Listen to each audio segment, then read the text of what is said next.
Kunbi already झालेले आणि राहिले किती 6-7% आणि 6-7% जर मराठा समाज मुंबईत जाऊन राज्य सरकारला वेठीस धरत असेल आणि अक्षरशः त्यांना लाजा वाटल्या पाहिजे। मुंबईत त्याने एटीएमच्या कॅबिन मध्ये करण्याचं काम केलं। इतके घाणेरडे लोक मराठा असू शकत नाही, ते नक्कीच निजामाच्या पैदाशी असू शकतात।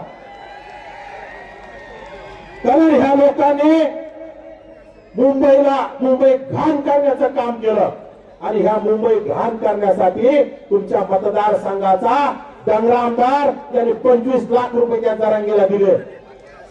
मुंबईला जाण्यासाठी गाड्या दिल्या, रसद दिली, ताकद दिली आणि स्वतः तिथे जाऊन लोटांगण घेण्याचं काम केलं।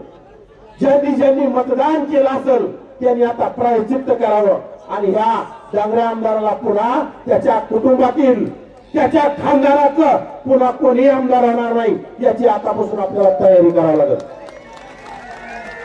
ज्यांनी आपल्या आरक्षणाला विरोध केलाय, ज्यांनी जरांगे नावाच्या उष्टी दारू पिणाऱ्या विदेशकाला ताकद दिली, या सगळ्यांना आपल्याला आता घराचा रस्ता दाखवायचा आहे। जरांगे म्हणत होता आम्ही ओबीसीला घराचा रस्ता दाखवू, परंतु आम्ही विधानसभेला ओबीसीचे 18 आमदार वाढले आणि मराठ्याचे 40 आमदार करून दाखवले, कमी केले आणि येणाऱ्या काळात ही तर सुरुवात आहे, पुढच्या वेळी 100 आमदार त्यांचे कमी झालेले दिसतील, परंतु तुम्हाला आमच्या पाठीशी उभं राहावं लागेल। आम्हाला काही पाहिजे नाही, ओबीसीचं अस्तित्व टिकलं पाहिजे। ओबीसीच्या स्थानिक स्वराज्य संस्थेतल्या 56,000 जागा वाचल्या पाहिजेत।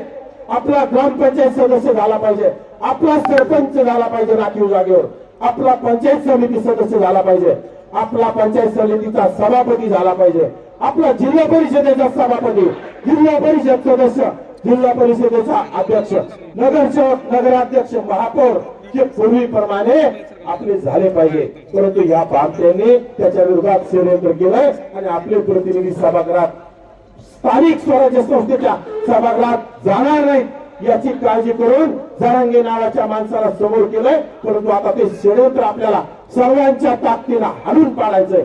कारण आपल्याला जर स्थानिक स्वराज्य संस्थेमध्ये जागा नसतील, आता ठीक आहे या भोगलवाडी गावामध्ये आपला ओबीसी समाज जास्त आहे, इथं काही फरक पडणार नाही, परंतु काही गावांमध्ये ओबीसी समाजाचे 1-2 घर असतील, त्या गावात राखीव जागा जर सुटली तरच ग्रामपंचायत सदस्य होतो, तरच सरपंच होतो, नाहीतर आपलं अस्तित्व त्या गावातलं पुसून घेतलं जातं आणि पहिल्यासारखं जुन्या काळातल्या सारखं त्यांच्या वाड्यावर जाऊन आपल्याला रहिवासी प्रमाणपत्र घेण्यासाठी त्यांना मुजरा करावं लागेल। त्यामुळे आपल्याला हे जर हाणून पाडायचं असेल, आपलं आरक्षण शाबूत ठेवायचं असेल तर आपला हा लढा इथून पुढे ताकदीने सुरू ठेवावा लागेल।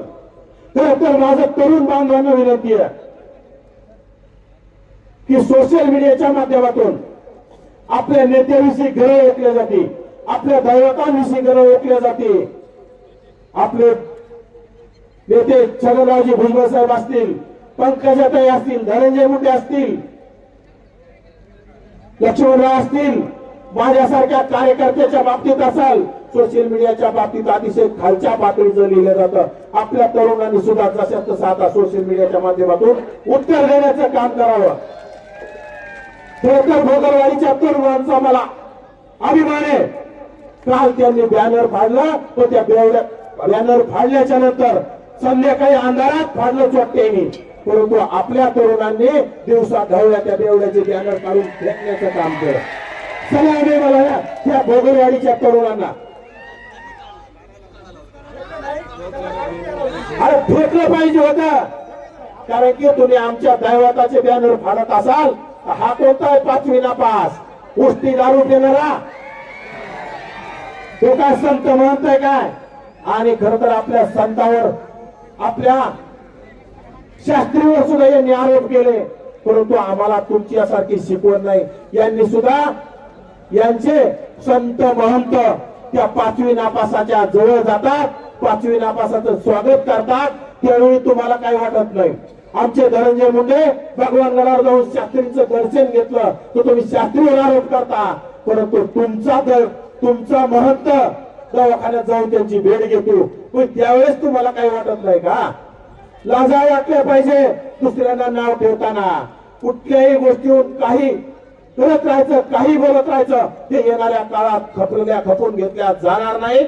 हा लढा आता पेटलेला आहे, ओबीसी पेटलेला आहे. ओबीसी आता शांत होणार नाही जोपर्यंत तो झेंडूशाही निर्माण करून हे राज्य सरकारला झुकवल्याशिवाय आणि 2 सप्टेंबरचा GR रद्द केल्याशिवाय आणि गेल्या 2 वर्षात 58 ते 59 लाख बोगस कुणबी प्रमाणपत्र जे वाटले ते रद्द केल्याशिवाय ओबीसी समाज शांत बसणार नाही. या राज्यातील 55 ते 56% असणारा ओबीसी समाज काय आहे ते आपल्याला दाखवून द्यायचंय आणि ते नक्कीच तुमच्या सर्वांच्या आशीर्वादानं, तुमच्या सर्वांच्या साक्षीनं, तुमच्या सर्वांच्या ताकदीनं आपण दाखवून देणार आहोत. तो काय करतो? जरांगेला सपोर्ट करतो. अरे भारत्या धनुभाऊनी आणि पंकजाताईने जर ठरवलं असतं तर तुझं डिपॉझिट नक्की झालं असतं. आणि तू आता अरे घरच्या पुतण्याचा तू झाला नाही त्या जयसिंहचा, तू काय ओबीसीचा होणार आहे? त्यामुळे त्या डांगराची शेवटची आमदारकी अशी लिहून त्यांनी ठेवावी आणि येणाऱ्या काळात आपल्या मतदारसंघामध्ये, माजलगाव मतदारसंघामध्ये माधव तात्या निर्मळांसारखा आमदार तिने घालला पाहिजे, आपला आमदार झाला पाहिजे. त्यामुळं आतापासून आपण कामाला लागायचंय. गेवराईचा बेवडा आमदार, बीडचा बेवडा आमदार म्हणायला ओबीसीतून जन्म घेतला भामटेने, चुलत्याचा झाला नाही.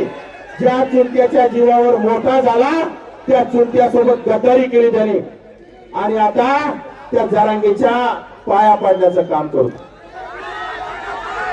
जेव्हा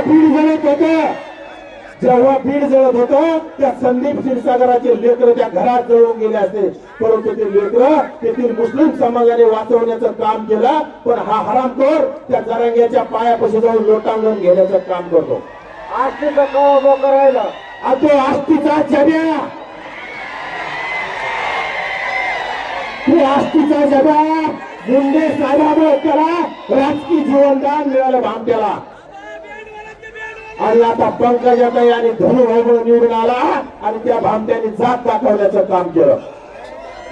त्यामुळे ह्या भामट्यांना आता आपल्या हृदयात ठेवायचं, याला दाखवून द्यायचं, आपल्या हृदयात आठवण ठेवायची की यांनी आपल्याला आपल्या उपकाराची परतफेड अपकाराने केली. यांना पुढच्या वेळी यांच्या बुडावर लाद घालून, त्यांच्या कमरात लाद घालून याला घरी पाठवण्याचं काम करायचं.